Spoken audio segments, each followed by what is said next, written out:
Welcome to the February edition of Our World. My name is Mike Kuplowski. Our main focus tonight will be on pollution. Later on, we will be speaking about pollution from oil spills which have recently been in the news. But first, we're going to talk about a type of pollution which many people have not even heard of. Susan Conroy is the press liaison officer for the Canadian Darker Skies Association and is here tonight to talk to us about a problem that has been estimated to cost between 1/4 and 1/3 of global energy output. Susan, those figures can't be correct, can they? Many independent organizations have costed this phenomenon of light pollution, and the figures usually come out in that area. Somewhere between 25 and 35% of total energy costs are being completely wasted by wasteful or inefficient use of lighting, especially in the more urbanized areas of the richer countries of the world. Light pollution is one of the most pervasive forms of pollution in the modern world, and yet it is something that very few people know much about, even though, conversely, it is the form of pollution that people come into contact with most often on a daily basis. Could you just give us a few ideas of what, in your mind, constitutes light pollution? I understand one of the most serious problems is that of light escaping up into the skies above our cities, with the resulting glare preventing us from seeing all the stars that were once visible. That is what I would term a symptom of the problem, and not necessarily the most serious consequence. I would recommend your listeners, if they live in what is termed a built-up area, to go outside after listening to this great program, of course, and to look up into the sky. I would be surprised if any of them managed to see more than 5 to 10 stars.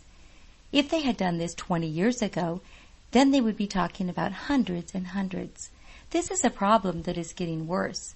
The whole light pollution situation is deteriorating, which means we are wasting more and more money. If I may, I would like to give you just a couple of figures which illustrate this light pollution problem very well. Of course, go ahead. The International Dark Sky Association has estimated that here in the USA, $1.5 billion is spent every year generating electricity for light, which is then wasted. That's the equivalent of about 6 million tons of coal to produce that electricity, just wasted. The United States' reliance on imports of oil could be reduced in a matter of months if a few basic regulations were introduced and enforced. What causes this light pollution, Susan? Is it just badly positioned streetlights that shine up into the sky? Well, that is true. It is a major contributory factor in all of this. Light pollution is not only light that is shining up into the sky, which blocks out the stars we were just talking about. Light pollution is also when areas are overlit. For example, or lighting is badly designed or badly positioned, which then creates excessive glare. This can obviously be dangerous if drivers are affected. I know so many people are worried about security, and I imagine this is why huge areas of our cities are, in your words, overlit. Many studies have shown there is little connection between lighting and crime. Besides, much of the lighting which is badly designed creates very strong light and shadow contrasts, which, strangely enough, actually creates good hiding place for the very criminals we would like to be protected from. So what changes would you like to see implemented, Susan? There are some very basic things that can be changed. There needs to be a standard for street lighting, which eliminates completely above horizontal light escape. By that I mean we can't continue to use inefficient street lighting equipment, which enables a lot of the light emitted to escape upwards into the sky. That is the first priority. Next, we need tough restrictions on how much light is used to illuminate a given area. That way we avoid the problem of what is called light trespass, where light escapes from the area that it is supposed to illuminate and goes, for instance, into nearby windows or roads. It's funny you should mention that. My brother lives near a parking lot, and he says at night he doesn't even need to switch on his kitchen light because the light from the parking lot lighting is so strong.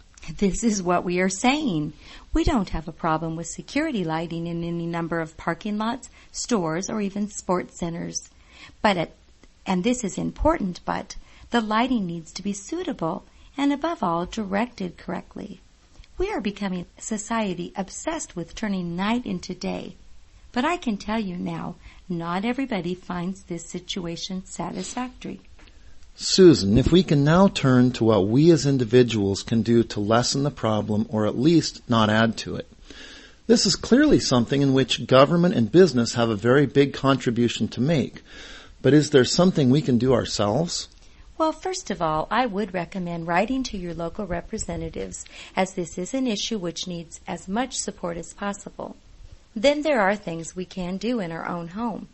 If you use lighting, be it security lighting or lighting for your barbecue in the garden, just make sure it is well directed, by which I mean angled downwards, and in that the light source itself, the bulb I mean, has a good cover on it. If you are using a security light, you want it to illuminate the area immediately in front of your house and not your neighbor's house or half the rest of the street.